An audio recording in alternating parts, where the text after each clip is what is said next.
dneska jeden D a dneska se podíváme na to, jak zaútočíme na Alžírsko. Po minulém videu jsem měl kratší rozhovor s Francií, pořád jsem s ním v kontaktu. To znamená, že to je docela cenný spojenec. Podívejte, jak se jim daří. Mají Turín, teď určitě půjdu na Milánjanov, tady Marseille a tady Lausanne. To znamená samé dobré věci pro nás a hlavně, že máme čisto, aby jsme mohli zaútočit na Alžírsko. Tak.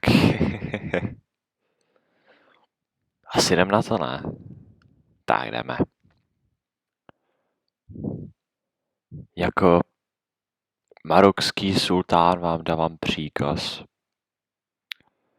k zaútočení na Alžírsko.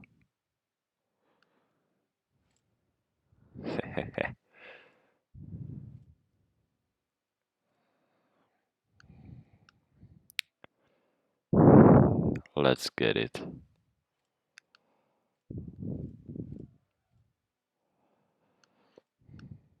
Jdeme je zničit. Už není cesty zpět.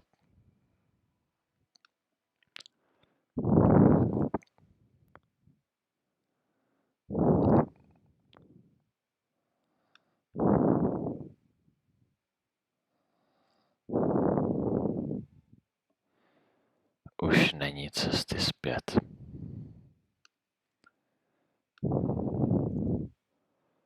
Tuhle válku může vyhrát jen jeden a to budeme my. To určitě budeme my.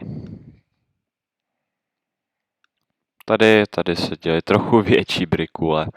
Tady je zašláplej ten auto tady je. Nevím, no. Mechanizovaná pěchota, nevím, jak to říct. A tady je pěchotní regiment. Číslo 2. Prohrajou už. Nemají šanci, aby se něco stalo.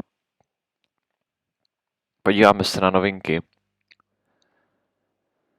Co je tady v novinkách a zatím nic, protože jakoby víte co. Nevypadá to. Jediný, co se tady týče západní Sahara, hlásí ztráty, což není nic. To nic zvláštního.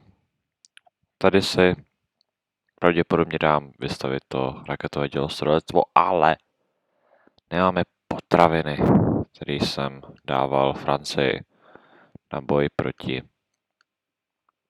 Itálii, což není zrovna OK. Jo, mohl jsem se nechat, mohl jsem být lakomej, ale já jsem dělal dobrou věc. Takže teď jdeme. Autíčko vyráží, bude tam po půlnoci. A je po půlnoci. Už nebude cesty zpět. Cesty zpět už není ani teď. Překračují se hranice a jde se na věc. Alžírsko musí podlehnout. Pokud se vám toto video líbilo, zanechte like, odběr. Za 1000 subs budu mít live streamy a také ty nějaký IRL videjka. Takže jo, dejte ten odběr, protože tohle bude fakt pecka. Stay here a